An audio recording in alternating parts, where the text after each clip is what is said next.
اعوذ باللہ من الشیطان الرجیم بسم اللہ الرحمن الرحیم اعوذ باللہ من الشیطان الرجیم بسم اللہ الرحمن الرحیم اعوذ باللہ من الشیطان الرجیم بسم اللہ الرحمن الرحیم اعوذ باللہ من الشیطان الرجیم بسم اللہ الرحمن الرحیم۔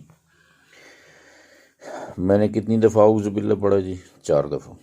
تو اس کے پیچھے کوئی خاص بات ہے، سمجھدار لوگ سمجھ گئے ہوں گے کہ یہ 4 کا کیا مطلب ہے۔ بہرحال گروپوں میں بہت زیادہ لوگ جو ہے وہ تجسس کا شکار ہیں کہ جی ایڈوائزری کور کمیٹی نے کیا کیا ہے وہاں پہ اور کیا بات چیت ہوئی ہے، وہ سننے کے لیے بےتاب ہیں۔ تو جناب ہم نے آپ کو پہلے بھی بتایا تھا کہ جو پلان ہوتا ہے وہ شیئر نہیں کیا جاتا۔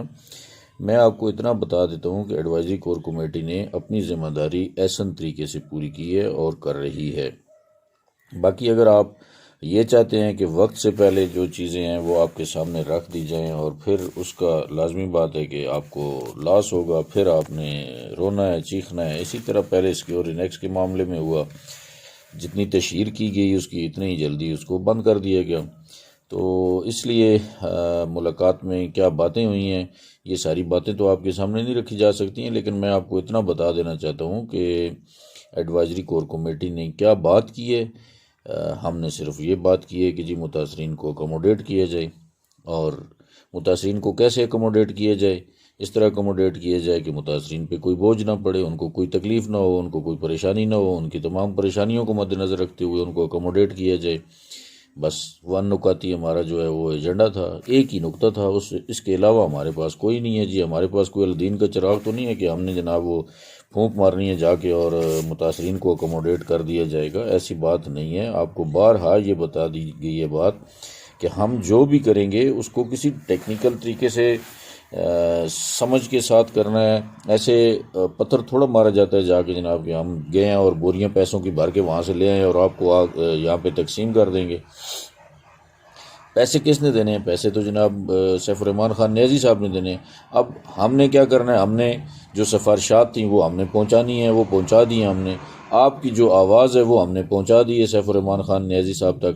اگر اتنا ہی، یہ مجھے سمجھ نہیں آتی کہ یہ جو لوگ درمیان میں کردار ادا کر رہے ہیں، یہ اب میرے منہ سے کوئی غلط الفاظ نکل جائیں گے ان لوگوں کے بارے میں، ان کے چہرے تو آپ لوگوں کے سامنے آتے جا رہے ہیں، آپ سمجھتے ہیں، آپ سمجھدار ہیں کہ کون کون جو ہے وہ راہ میں رکاوٹ بنتا جا رہا ہے۔ یہ جو میں نے 4 دفعہ اعوذ باللہ من الشیطان الرجیم پڑھی ہے، اس کا بھی کوئی مطلب ہے، اس کا بھی کوئی مقصد ہے۔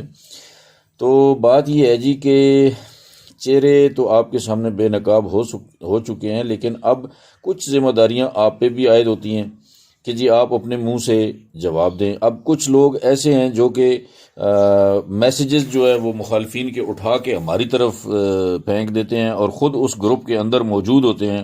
وہاں پہ موجودگی آپ کی جو ہے وہ کس کام کی ہے مجھے بتائیں؟ آپ نے صرف ڈاکیے کا کام کرنا ہے کہ وہاں کے میسیج اٹھا کے ہمیں پرسنل پہ بھیج دیتے ہیں، اس پہ آپ جو کومنٹس کرتے ہیں وہ بھی بھیجیں نا۔ آپ یہ بھی بتائیں جی کہ یہ فلاں بندے نے میسیج کیا اور اس کو ہم نے یہ جواب دیا، پھر تو پتہ چلے کہ آپ جناب بڑا کارنامہ سر انجام دے رہے ہیں۔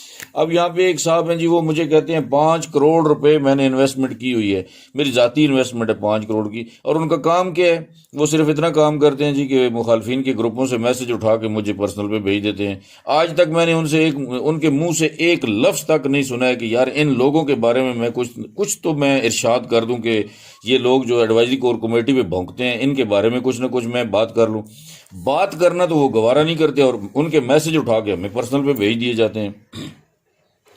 باقی کسی نے کہا جی کہ good news good news good news, یہ پتہ نہیں گردان پڑتا رہا ہے کوئی بندہ۔ کل میں نے ایک ویڈیو دیکھی تھی، اس میں گڈ نیوز کی گردان کر رہا تھا۔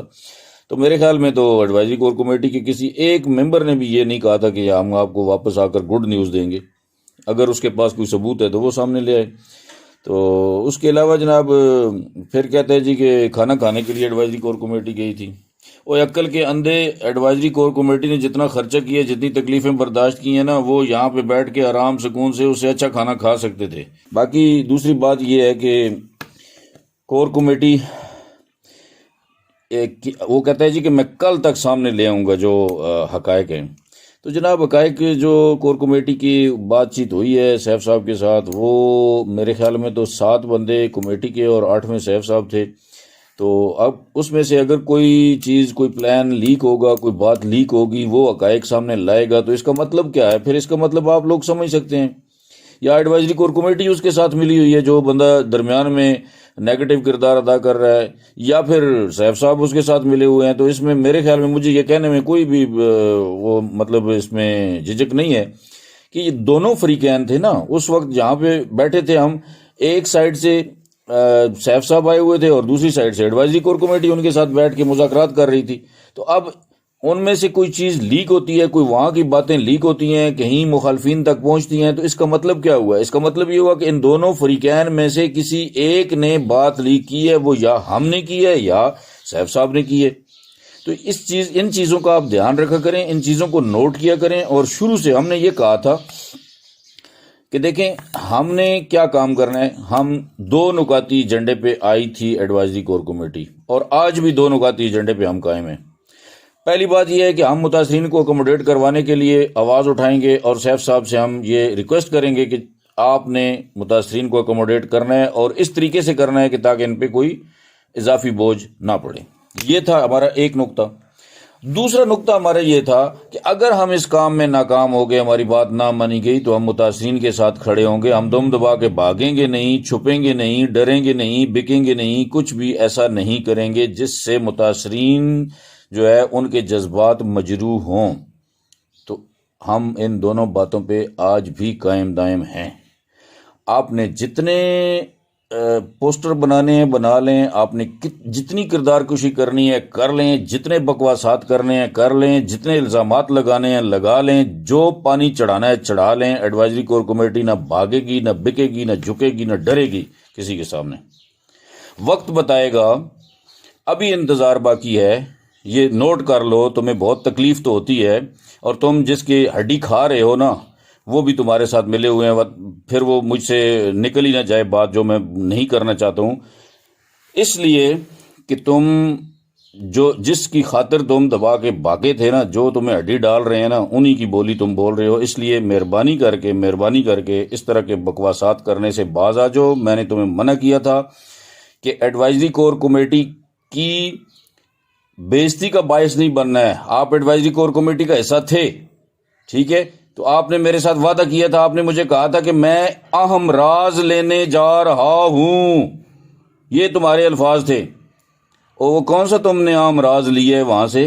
تم نے اپنا پیٹ بھرا ہے وہاں سے جا کے، ٹھیک ہے؟ تم جو الزامات لگاتے ہو ایڈوائزری کور کمیٹی نے اپنا الو سیدھا کر لیا، کھانا کھا لیا. تمہارے اندر تو غیرت نام کی کوئی چیز ہی نہیں. ایڈوائزری کور کمیٹی کیا اتنی گری ہوئی ہے کہ وہاں پہ کھانا کھانے کے لیے جائے گی؟ تم تو اپنا کھانا میرے خیال میں گھر سے والدہ صاحب تمہیں دیا ہوگا، انہوں نے باندھ کے کہ جاؤ جی میرا بیٹا تم لاہور جا رہے ہو، وہاں پہ تم کھانا ادھر سے میری طرف سے لے کے جانا.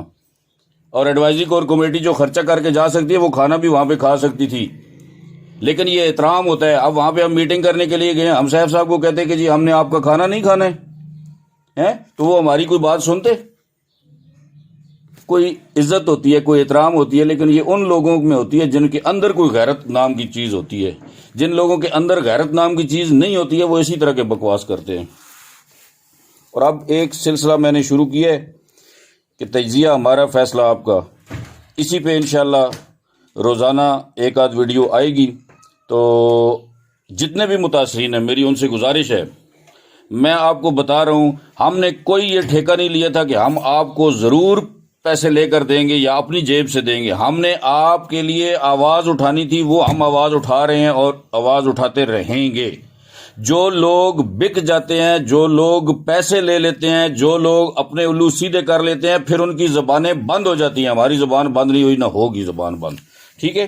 اس لیے یہ بات تو آپ دل سے ہی نکال دیں کہ ایڈوائزری کور کمیٹی خاموش ہو گئی ہے اور خاموش ہو جائے گی. ابھی پھر کتوں نے بھونکنا شروع کر دیا آ کے.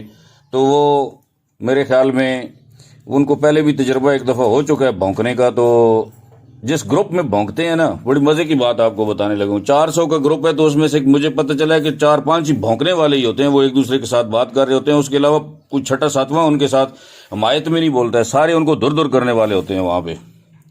تو جناب والا یہ تھا آج کا تجزیہ. اسی کے ساتھ اجازت چاہتا ہوں. مجھے امید ہے گزارا ہو جائے گا ان کا. اب اگر نہ ہوا تو پھر انشاءاللہ اس طرح کی باتیں ہوتی رہیں گی. اسی کے ساتھ اجازت چاہتا ہوں. اللہ حافظ.